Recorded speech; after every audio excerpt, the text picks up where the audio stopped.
Bad habits sometimes fall into everything we do in life, and sometimes it can be a little bit hard to get out of them.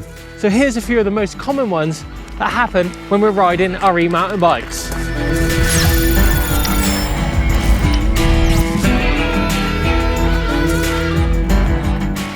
Most mid-drive e-mountain bikes will have around 11 or 12 gears on the back of them, and think you're probably going to need that larger cog on the cassette for climbing up hills and those smaller cogs for on the flat or maybe some downhill sections too.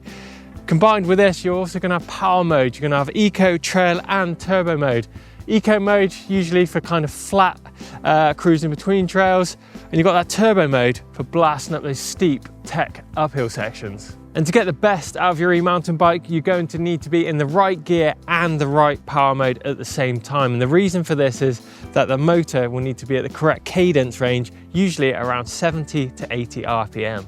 And what you mustn't do here is up that power mode instead of changing gears. All you're going to be doing is using a lot more battery and not getting the full benefit of your bike.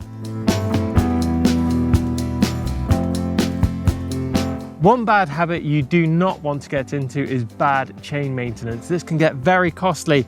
Every single component that your chain touches can simply get annihilated by a badly maintained chain. Your cassette, your chain ring, it can get super expensive. Now, one bad habit when it comes to chains is lubing an already ridden and lubed chain, which is dirty, meaning all you're going to do is lock in all that moisture and that old lube and any debris into that chain, meaning it's pretty much going to self-destruct on its next ride. Now, another bad habit is to lube a wet chain after washing your bike. All you're going to do is to lock that moisture into those chain rollers and rust it out internally.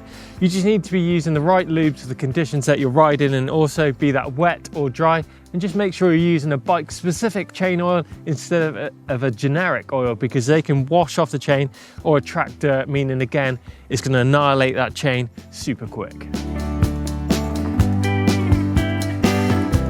The battery on your bike doesn't need to be topped up to a full 100% after every single ride you go on, unless you're riding it the next day.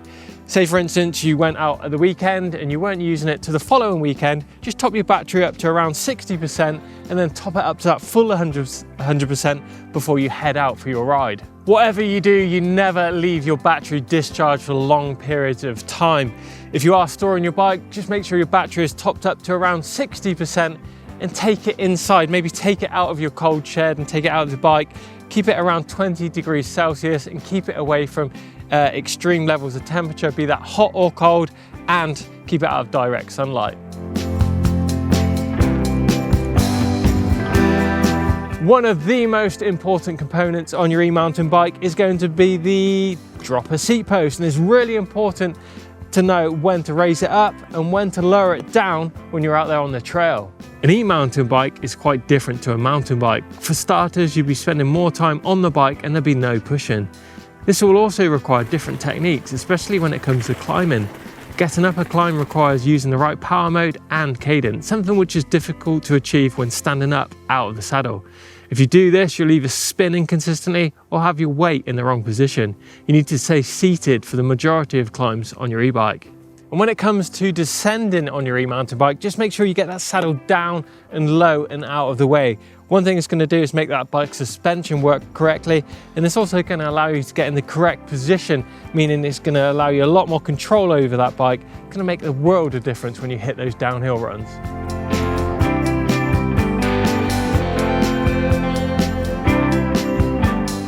Your e-bike's going to need some basic maintenance to keep on top of it, and it's a real bad habit if you let that basic maintenance slip.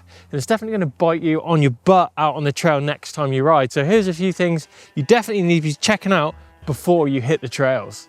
Check your tubeless sealant levels in your tyres. Take a look at brake pad wear. Do a basic M check all over the bike for bolt tightness.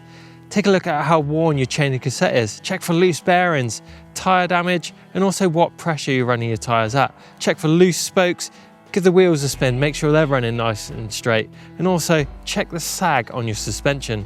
If you don't do any of this before you ride, then that's a definite bad habit you need to break.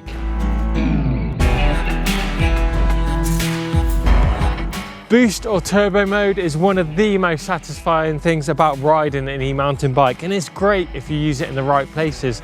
Say for instance, just going out for a quick power hour, going as fast as you can, or maybe conquering that climb that you never thought would be possible. But it's very thirsty when it comes to watt hours, and if you're riding in turbo all the time, it's going to feel like the norm, and it's always good to have a bit of a power mode in reserve if you do find yourself struggling on those climbs. And the great thing about riding in an eco and trail mode is that you're going to get that bit more range and more workout from your bike too.